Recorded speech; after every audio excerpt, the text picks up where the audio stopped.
Imagine buying an apartment building and then being barred from evicting someone who has a job but decides not to pay his or her rent anyway. Sounds crazy, but that is exactly the rule put out by the CDC during this pandemic and supported by the Supreme Court. The moratorium on eviction was set to end on July 31st. And at first, President Biden said he would not extend it, but then flip flopped and said he would. This week, we're pulling one out of the archives from the summer of 2020. In this episode, David and I are speaking with Anthoy Chara, a highly successful real estate investor and coach who's been investing in all kinds of real estate assets since 1991. Anthoy will help us go deep to unpack this issue and many others on the Land.MBA podcast.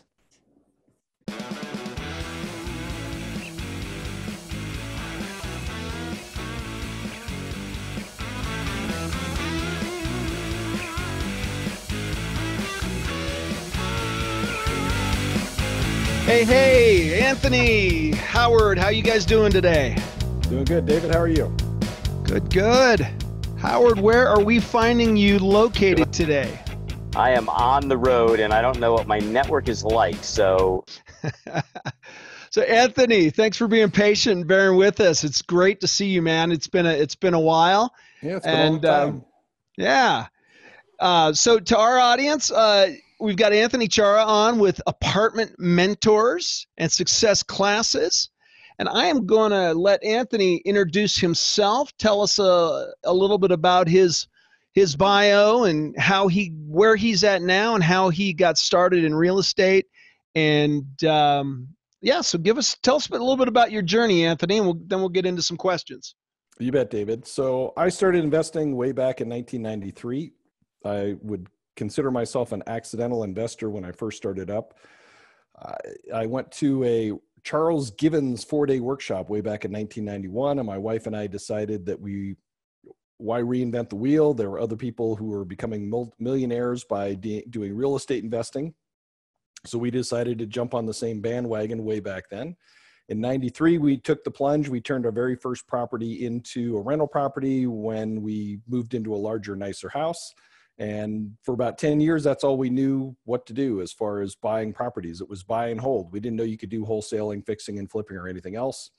Early 2000s, met Robert Allen, another mentor, spent a lot of money with him, but glad I did because I learned a ton of stuff from Robert Allen, learned how to do wholesaling, fixing and flipping, learned how to do apartment investing, and kind of branched out from there, did some out of the ground development on some single family homes. We did 5 of those, did really well on 3 of them, so-so on 2 of them. As a matter of fact, the so-so ones I still own.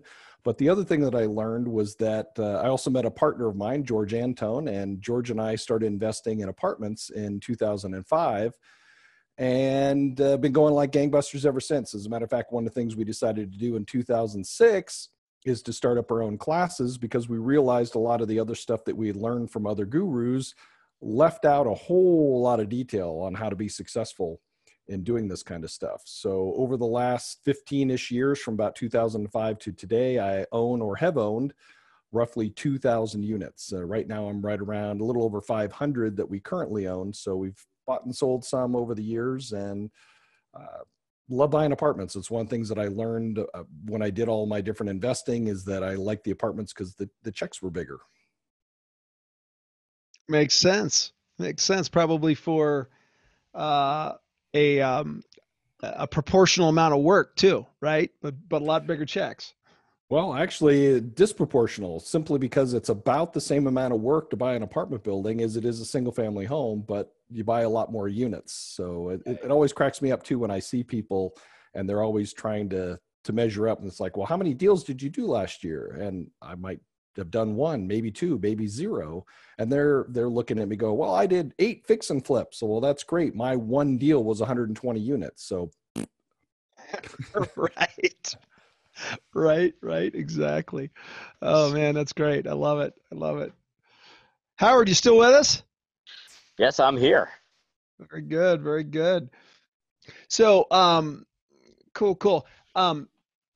Anthony, what have you seen recently, or, the kind of effects of COVID in your business, and what do you think the impact on the market is going to be? I think to me, we're really at the front end of this, even though we're 3 months into it. We really haven't seen the depth of what could happen when these forbearances start to run out, and when rents start to not be paid from some of the unemployment.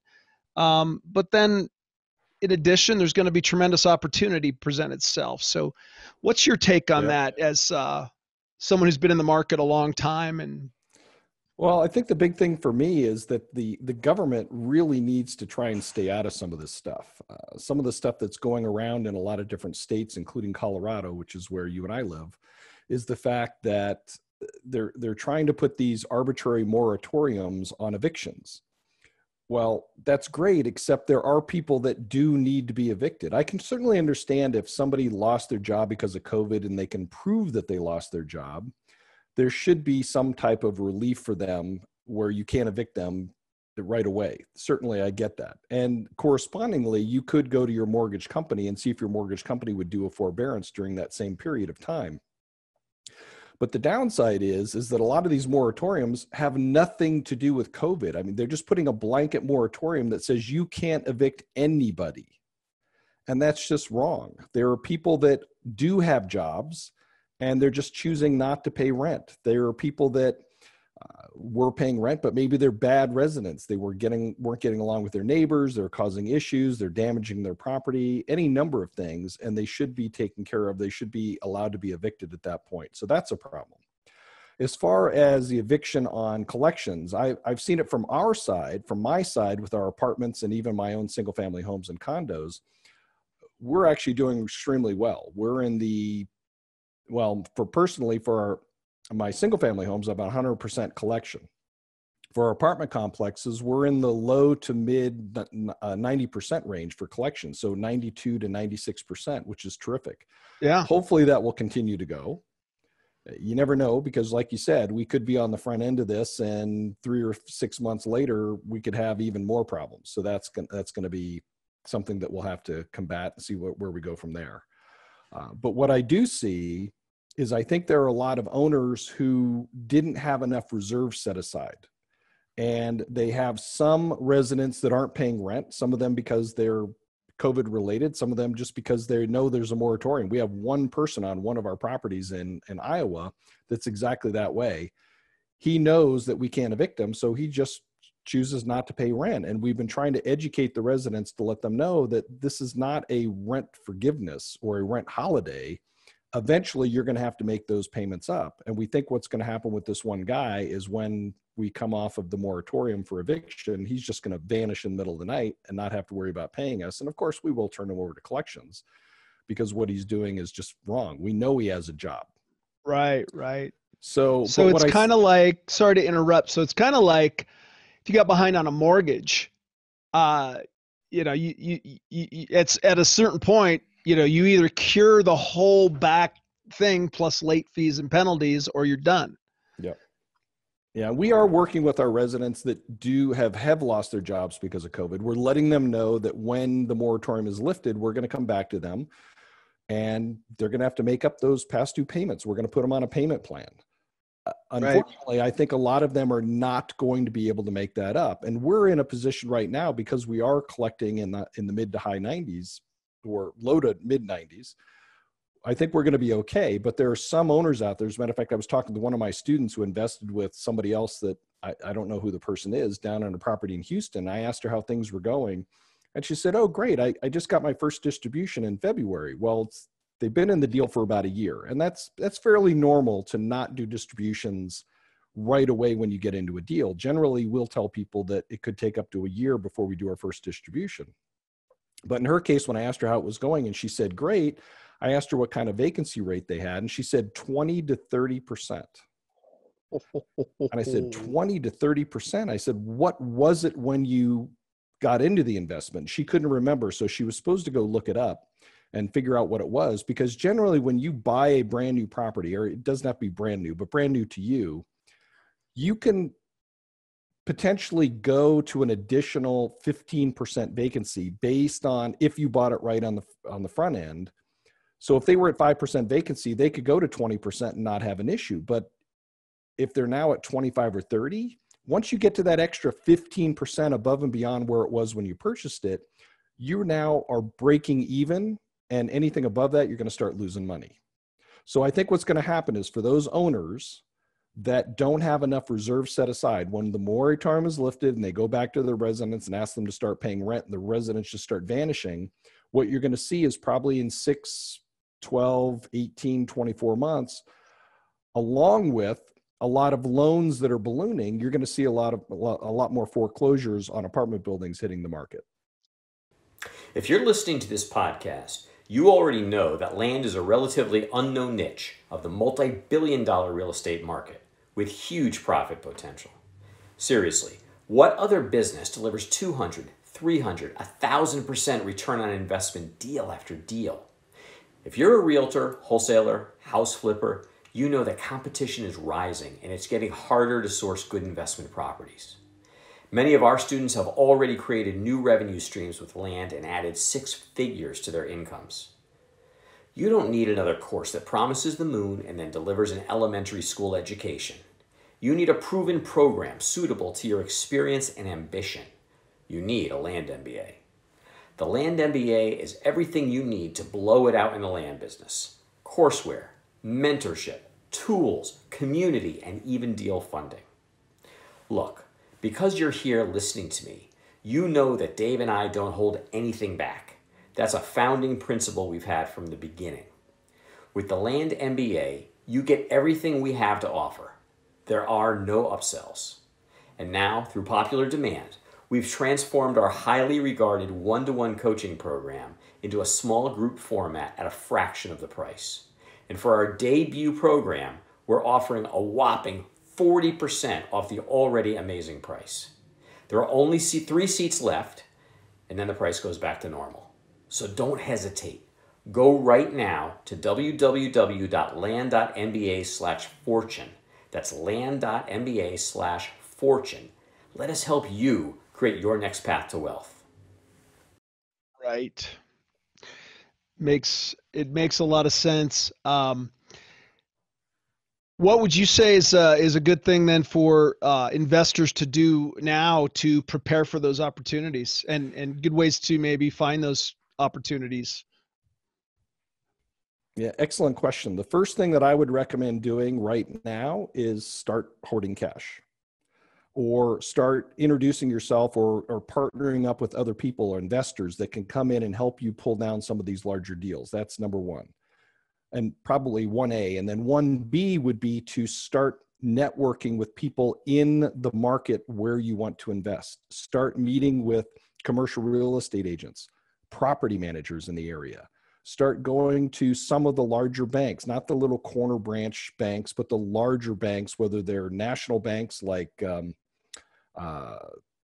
Bank of America or Chase or Wells Fargo, but even the larger community banks or the local banks to your particular market. Go to the downtown offices, go into the commercial branch, the commercial loan department, and introduce yourself. Tell the people there exactly what it is that you're looking for. So when they start having some of these properties come back into their portfolio or get ready to come back into their portfolio because of the foreclosures or possible short sales, they now know who you are and why you're looking for these particular properties. And then you've got hopefully a stream of good deals coming your way. And again, 6, 12, 18 months.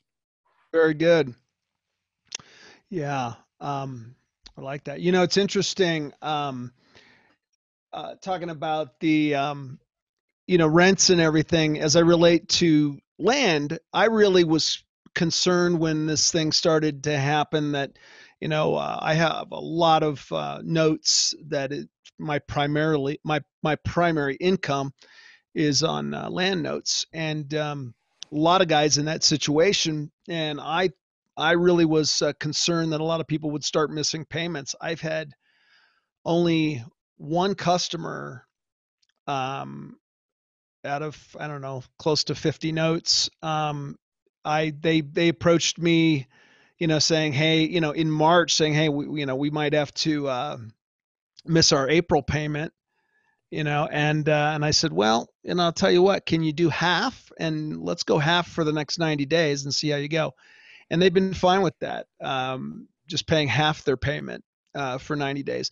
I had one guy I recently had to take a property back. We do land contracts, so it's fairly easy to take a property back. But he hadn't made a payment since November, so it wasn't COVID that has related. nothing to do with COVID then, unless he was ahead No. of the curve. No, he's one of those guys that just, he stayed in communication with me. So I tried to work with him, and eventually I said, dude, come on, we gotta go. Yeah. Anyway, it looks like we lost Howard, but that's fine. Yeah, the battery must have run out on his computer. Yeah. Boys got to prepare a little bit better on the road, I guess. Cool. So, Anthony, you told me about a new venture that you're doing, something to do with agriculture. Tell our audience about that, and then everything they want to know, or you want them to know. Sure.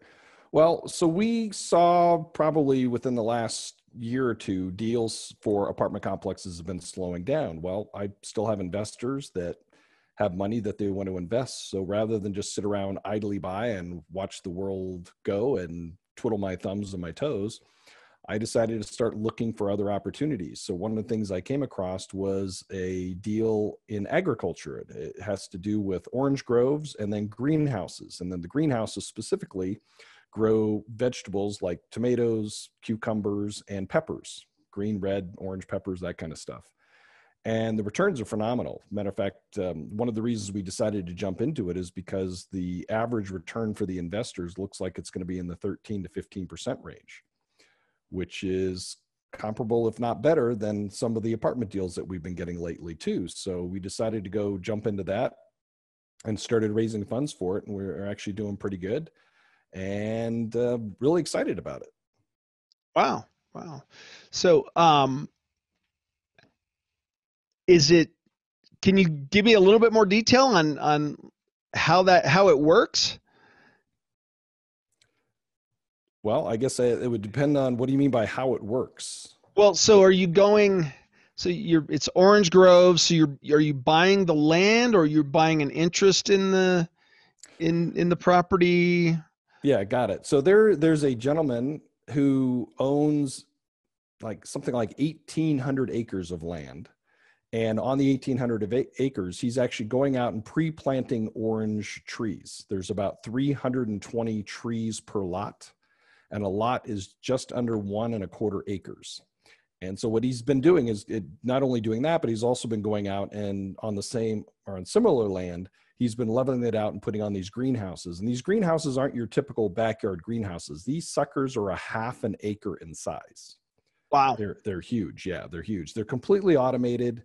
They've got drip water systems. They've got temperature control systems, because you don't want it too hot. You don't want it too cold. And by keeping it at the optimum temperature, you end up with maximum produce, whether it's, again, the cucumbers, tomatoes, or greenhouses. Tomatoes, cucumbers, or green peppers, or orange peppers, or red peppers, or whatever the case might be. Right. So yeah, so he owns all the land, but when we come in and actually do our investment, we buy the land from him. So we actually get fee simple title from him for the land. So we own the land. We actually own the orange trees, which is a depreciable asset. We own the greenhouse, and the land that it sits on, the greenhouse and all the equipment, the drip watering system and the sunscreens and the computers and all that kind of stuff. That's all depreciable. So it's a pretty cool investment. And it's actually set up, right now we have it set up showing our investors just an average return for 10 years. But ultimately, there's nothing that says it has to end in 10 years. We own everything outright. So in 10 years, we have to put a little bit more money back into the greenhouses to redo the irrigation system. The orange trees actually go for 25 full years. At the end of 25 years, they chop the trees down. They actually sell them as firewood. We get the income from the firewood. Then if we choose to, we can actually pay them to replant orange trees and start it back up for another 25 years. So it's a really long-term generational wealth growing type of opportunity that has some pretty good cash flow to it as well. I love it. So essentially you're buying land with essentially a turnkey farm on it, with some depreciable assets that you got to, have put a little bit aside to maintain and create returns off of the crops, basically. Yeah, that's pretty much it. Absolutely. And it's again, it's some really, really good cash flow.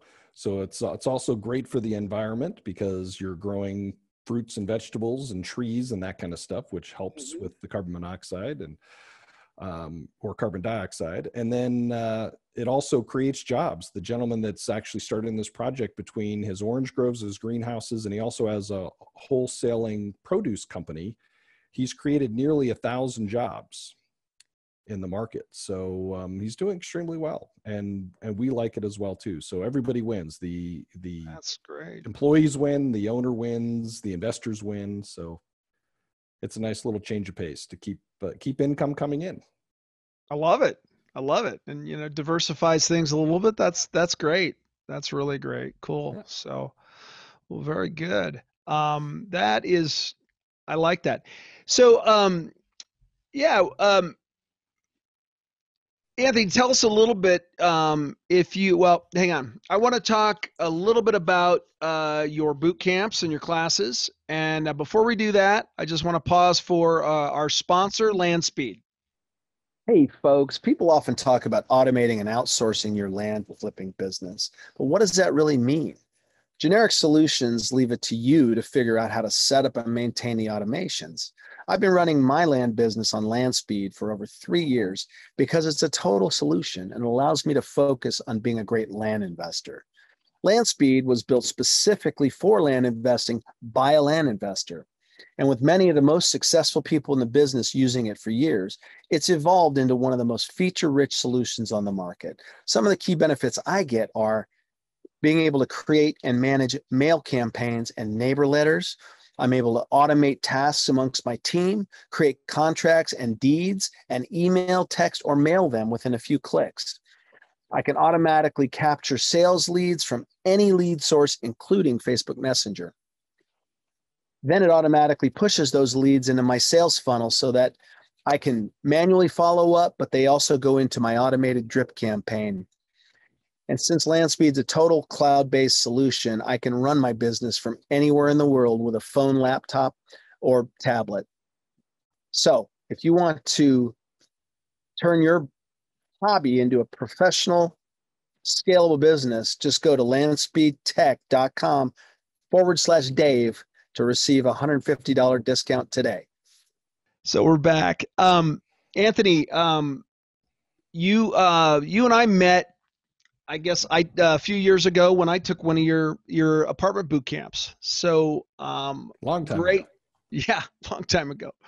Great class. And tell our audience a little bit, if they want to know how to invest in apartments and or this new ag investing, how they would contact you, and tell us a little bit about your boot camps and courses. Sure. I can certainly do that. So yeah, I've been doing this. I've been doing apartments almost exclusively since 2005. As I mentioned earlier, my partner and I started up success classes and apartment mentors way back in 2006. I've taught thousands of people how to invest in apartments. I offer I have a live one-day workshop. I have a live 4-day boot camp. I have a home study course that includes audio, video, software, forms, all kinds of different things that go along with it. I also teach the classes coast to coast. As a matter of fact, if you have a local real estate investment group near you, wherever it is that you live, you can check with them. They have people like me come to their club every couple of months. Sometimes they overdo it and have too many people. But some of the groups only have 2 or 3 or 4 what they call selling speakers that come through that sell their products and services. And I'm one of those, and I make no bones about it. I offer a very good product. It's one of the most detailed training programs that you're ever going to participate in. I hear that on a regular basis from multiple people at every single boot camp. And a lot of people wish that they had come to my boot camp before they spent money on somebody else's boot camp, just because they didn't realize what they weren't taught until they came to one of my boot camps. So if you want to learn more about that, you can certainly check on my website, successclasses.com. successclasses.com. There's all kinds of different workshops, boot camps listed on there.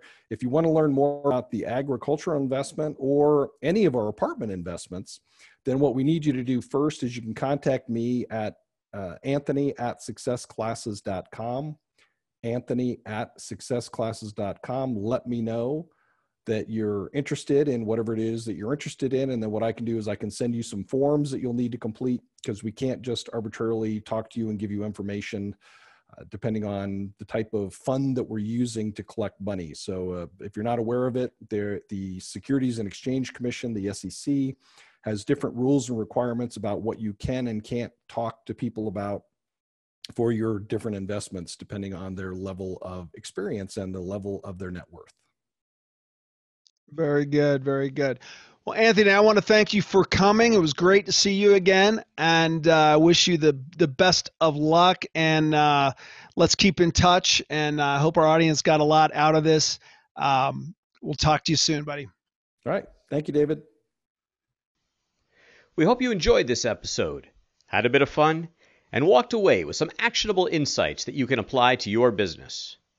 Dave and I have got some great content and interviews planned, so don't forget to rate and review, and of course subscribe to this podcast on iTunes, Google Play, Stitcher, or wherever you get your podcasts.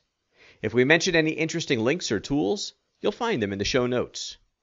To learn more about Land.MBA, visit our website at, wait for it, Land.MBA. See you next time on the Land.MBA podcast.